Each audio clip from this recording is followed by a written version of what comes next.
Guten Tag.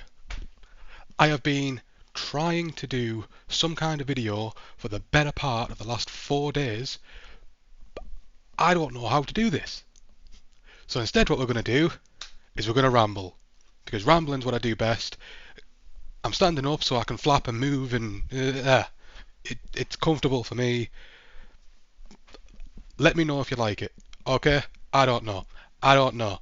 But we'll see. This video is about why Mass Effect 2 is my all-time favourite game. Um, it does have a lot of competition, I will grant you. Especially this last year with Expedition and KCD, phenomenal games, right? Phenomenal. But Mass Effect 2 holds this weird special place in my heart, right?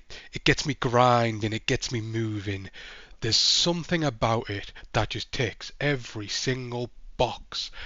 And I don't quite know what, but I'll do my best to explain as best I can. So if we go, if we talk about Mass Effect 1 first, that game is really good.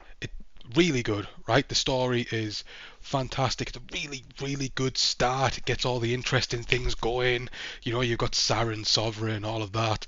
The threat of the Reapers coming through, and you've got all of these kind of little stories going on, and you're starting to see all of the framework being built for what would start to be developed even more in Mass Effect 2, and then to an extent Mass Effect 3, which then just kind of popped a squat and, well, Anyway, Mass Effect 1, the story is the main standout part, right? Because the gameplay for it is pretty mid.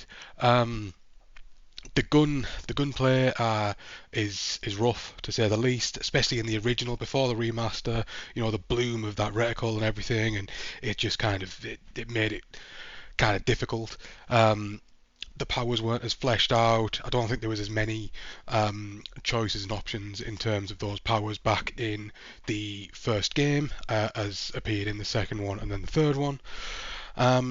And also, the characters aren't as fleshed out as you'd want them to be. I mean, yeah, you do meet, the iconic ones. You meet Garrus, Liara, Tali. You meet Rex, and you've got your iconics like Anderson and Joker. The original Normandy, Fire, but they aren't as kind of fleshed out as you would want them to be, especially for a first game where it's supposed to hook you, right? One of my mates was playing the first one again recently, and they mentioned that Garrus is kind of a bit of a bland character to begin with. And don't get me wrong, Garrus is my favourite character. He is my boy. I love that man. That alien down, but he is a bit bland in the first one, right? Second one, dope. I love Garrus. I love going to get Garrus in the second one. I love that dealing with all of the mercenaries and going across that bridge and jumping into a firefight with Garrus and just I love it. Anyway, back to the first one real quick, because going back to gameplay, the gunplay was bad, pretty bad. The movement was kind of jank. It was very robotic. It wasn't as fluid and nice and smooth. The powers weren't as good. And then obviously you've got the ever lovely Mako or Marco, however you want to say it, which is quite possibly one of the worst handling vehicles in any game that I have ever played, ever. Period. Full stop. It handles like a pile of shit. I do not know what man got put on the physics engine of that Marco, right? Because they must have been on some insane drugs. Insane. Some of the best drugs that I could possibly imagine. Because damn, dude. Damn. That thing is horrendous. And it makes traversing these different planets, which should have been so sick, right? You go down there in this rover and you're going all over the place and you find these cool little things, and you might come across a Thrasher or just a little side quest or whatever it might be, and instead you get down there and you want claw your eyes out with a spoon because you're driving this heap of junk that won't turn or that bounces all over the place. You come across a rock, you bounce up and you end up on fucking Mars from all the way on the other side of the galaxy. It's insane. It's insane. Anyway, they didn't fix that in the second or the remaster, but they did, thank the Lord, remove it from the second one and the third one. It's it's a blessing. It truly is a blessing. Thank you. But all of that is to say, while all of that is in Mass Effect 1 and it's not the best in terms of the overall, the story is still really good. It sets up a really solid foundation. The decisions are there. You know, you've got a few little side people that you meet, and you've got these big decisions that impact later into the series. You know, the Ashley Caden one, the Rex one, being the main ones, the Arachni Queen one. You know, and these do impact later on. They are vast-reaching decisions. So that is, I do like the first one, and that is why I realise I just spent however long this has been so far, kind of shitting on it. But I do really like the game. I do, and I've been back to it multiple times and played it. But it's no Mass Effect 2. You know what I mean? Like, the second one, it starts out, the Normandy is wiped out of existence by the Collectors, and it's just off to a bang immediately. Shepard, done. There was an attempted click there. Shepard, done. Right? He was wiped out for 2 years, brought back by Cerberus, and then everyone hates Cerberus, so now everyone hates Shepard. Kind of valid, to be honest. I'll give them that. But you get introduced to new characters. So you get Miranda, you get Jacob, who is, he's definitely a character. And then, you know, you find out a little bit more of what's happening. You find out about what's been happening, right? And you got to a planet, and you meet Tally and kind of figure out some extra things there, and you just kind of, you get thrown into what is now a very tough situation, because not only have you been brought back from the dead after 2 years, now you've been brought back to go and stop the Reapers. Good luck, Shepard. Good luck. Carry on. You know what I mean? It's tricky, but it's such a good hook, especially after the first one with Siren and Sovereign, that Reaper threat, right? And then you get thrown into this one and you're like, damn, dude, you've been dead for 2 years. The Reapers, they're basically at our back door. We need to do something yesterday. And it just gives you that sense of urgency, and it's so hooking and gripping. And then you kind of go further into the game. You get past the initial prologue section where you know, you kind of on rails, and you get sent out to go find all of your characters, and then you can go find Archangel Garrus, you can go find Morden Solus, Morden himself, you can go find I think you get Tally, you can get Jack, and who else can you get? Christ. I made a list. It's a list in front of me. You can get Samara. Thane Krios is an absolute don. Thane Krios, I actually think, might be my favourite character from 2, because he knows he's kind of a bad guy, but he's trying to make amends for it by killing bad guys. Man's just built different. He's just a Chad, right? I love Thane Krios so much. And then you get like Legion, ED, Joker's back. You get another Normandy. You got Grunt, Kasumi, Zaid. There's so many good characters. You get just an extensive cast that you can then bring with you on whatever missions you want. Not only do you get the extensive cast, you've got the loyalty missions to do for those cast. So, I mean, some of them are a pain in the ass, but some of them are so much fun. The the Kasumi one is low key kind of fun. You're just going in there as a thief trying to steal things, end up in a gunfight and leave. You just wrecking someone's day. It's just a vibe. It's just a fun time, you know. And then you've got grunts where you go to Tachanka, and you go and you meet either Rex or Reeve, depending on what happened in the first one, and there's that decision, right? And you get to take Grunt through his whole becoming an adult process, and you're fighting like these other random beasts, and Threshermore rocks up, and you end up fighting that, and all of these kinds of things. It's so cool. Miranda with a sister. What else? Jack with the prison that she was in. Um, Thane with his son. Tally with being accused of bringing Geth parts into the fleet, and working Geth parts into the fleet, and needing to kind of prove her innocence, and all of that, and eventually coming across Legion during that mission, Edie rocking up after going and trying to deal with the collectors and all of that, and there are so many cool moments and characters in the first one, and each one is so fleshed out. And Miranda, let's not forget Miranda, who has to deal with her sister, and is genetically perfect. And she is genetically perfect. Do you know what I mean? She is. She comes off a bit bitchy to begin with, I'll grant you. And honestly, probably a bit bitchy towards the end as well. But she is a good character.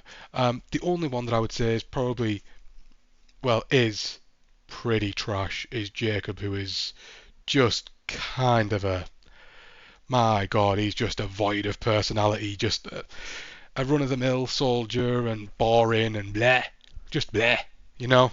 Um, but other than that, tremendous cast of characters. You know, Joker's back. Like I say, you've got the SR2 now for the Normandy.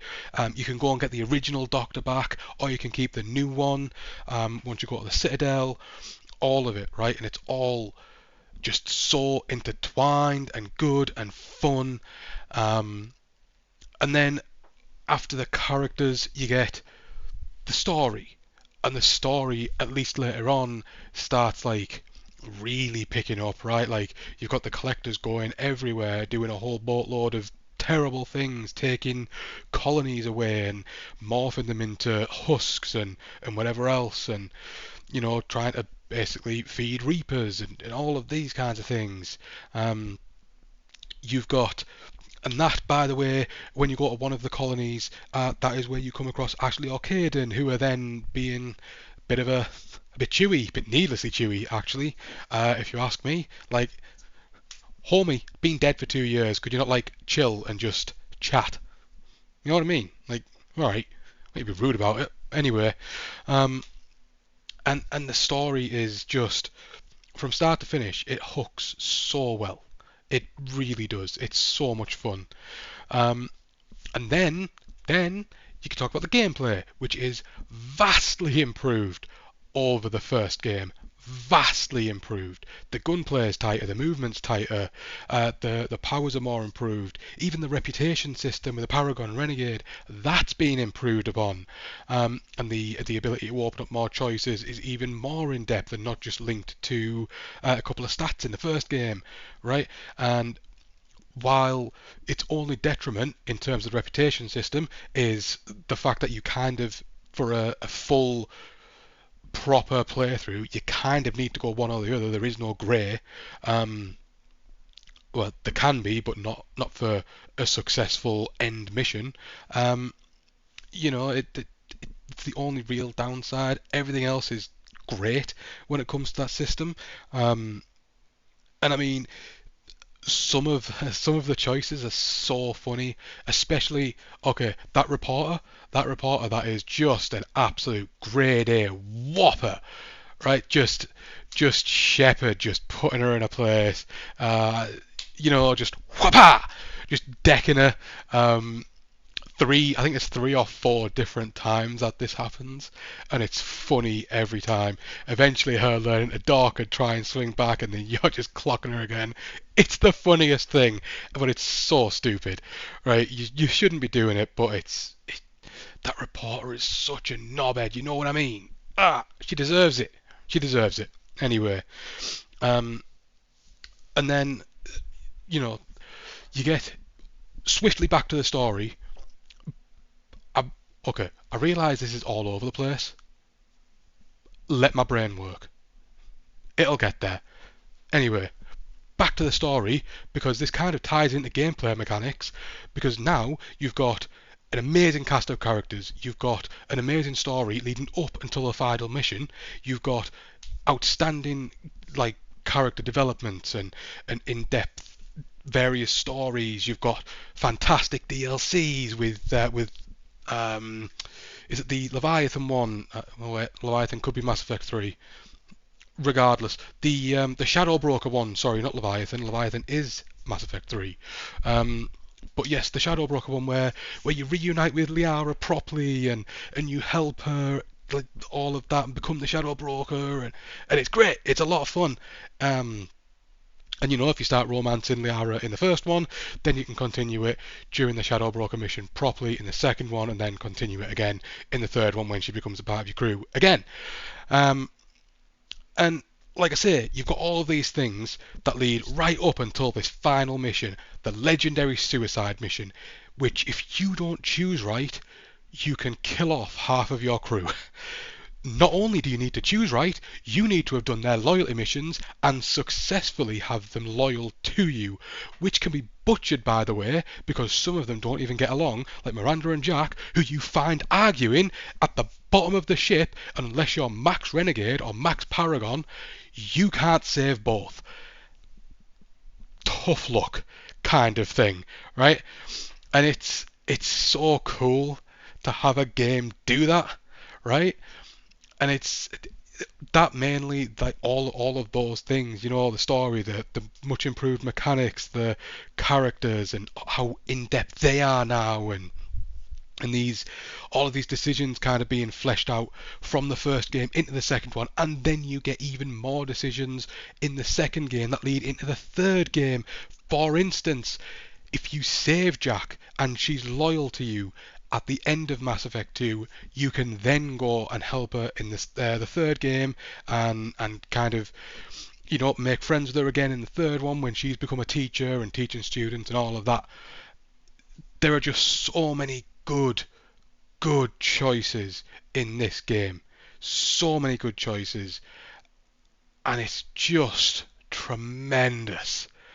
I love Mass Effect 2 so much.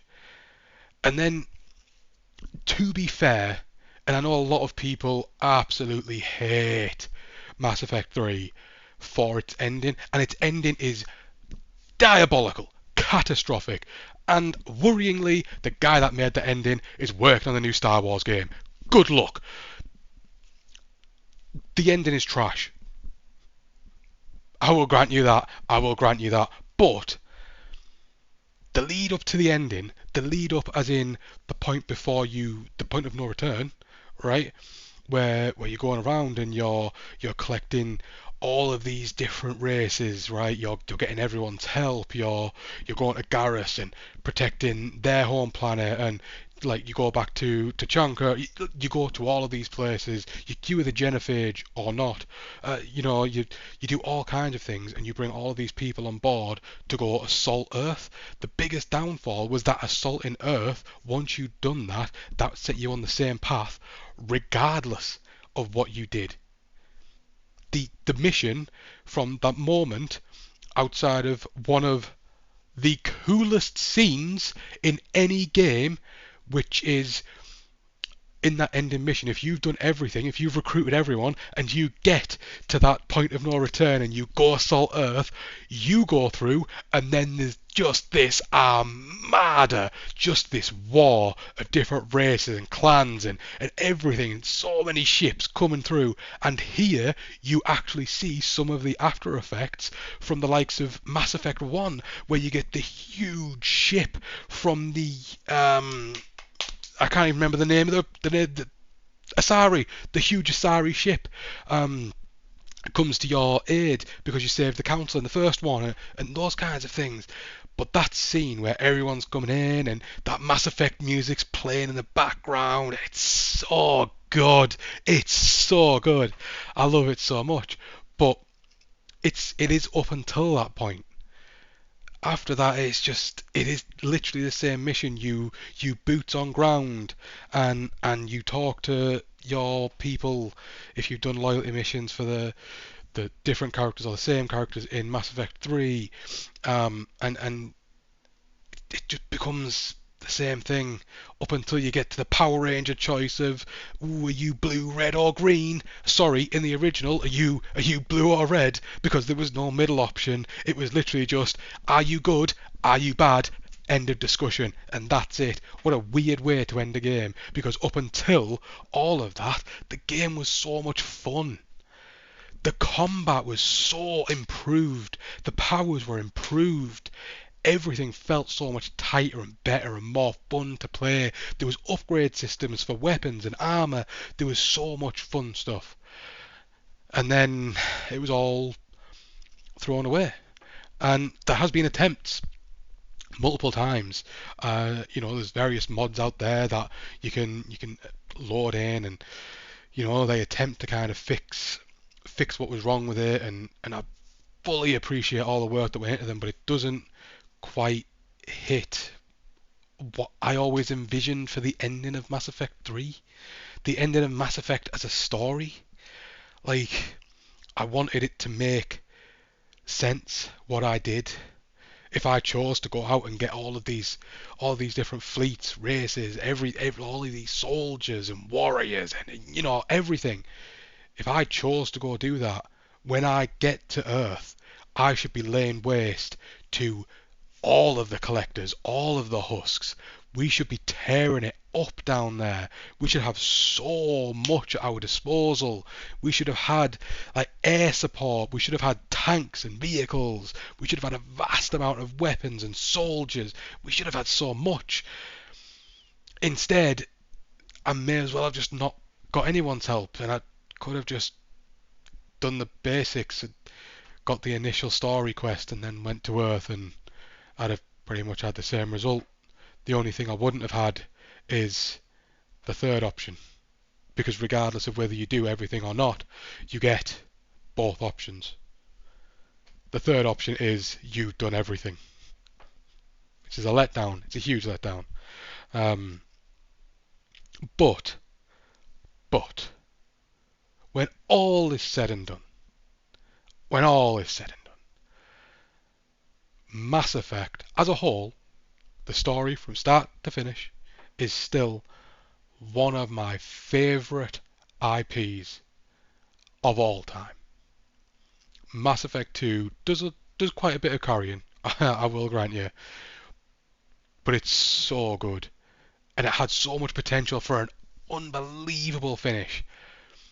And they didn't stick the landing, but everything up until that point they stuck so well. And I will play it until I am blue in the face, and I will shout about how much I love those games until I can't shout anymore.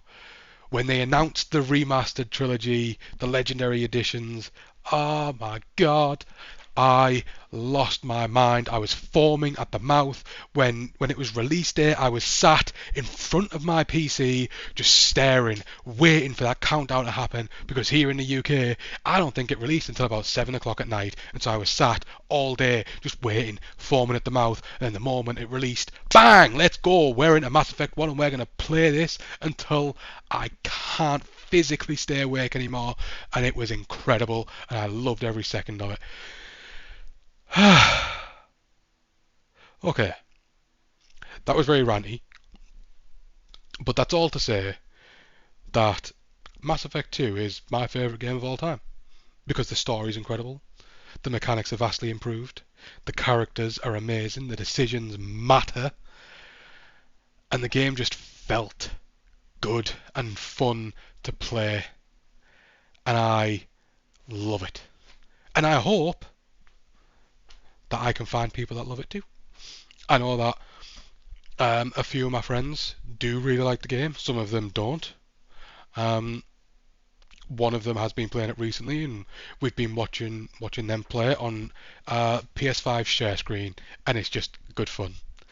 Um, but yeah, as I mentioned at the start, I am still figuring out videos and how to make them and all of that. Uh, this is my brain works best when I can just rant. So this is likely how we're gonna go. If you don't like it, well, I'm sorry. I I don't know what you want from me. This is how my brain works. I just bleh. Um, and if you did like it, cool. Let me know what your thoughts are about Mass Effect, uh, whether it's one, two, or three, or all. Uh, and you know, do the whole thing. Do the like, do the subscribe. Um, and I stream on Twitch, and I will be playing the Legendary Edition.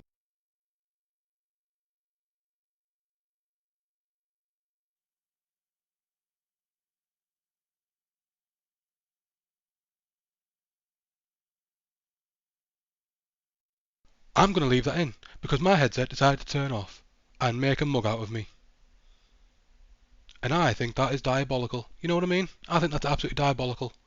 Um, like I was saying, I stream on Twitch and I will be playing the Legendary Editions soon. Because I really have that itch to go back through Mass Effect. And I'm sorry, I can't do a Renegade playthrough. I can't. I love these characters too much. I will be Paragon. Suck it up. I care about these characters. I cannot be nasty to them. Unless it's a reporter, then I'm swinging for the fences. I don't care. Anyway, like I say, like it, subscribe, come hang out on Twitch, follow me wherever. Everything's linked everywhere anyway. Um, and if you have any ideas of what you want me to talk about, rant about, whether it's games or some other random bullshit, I don't know, let me know. Uh, because I am really enjoying doing this. As you can tell, and my back hurts actually doing that. But yes, let me know. Thank you. Goodbye.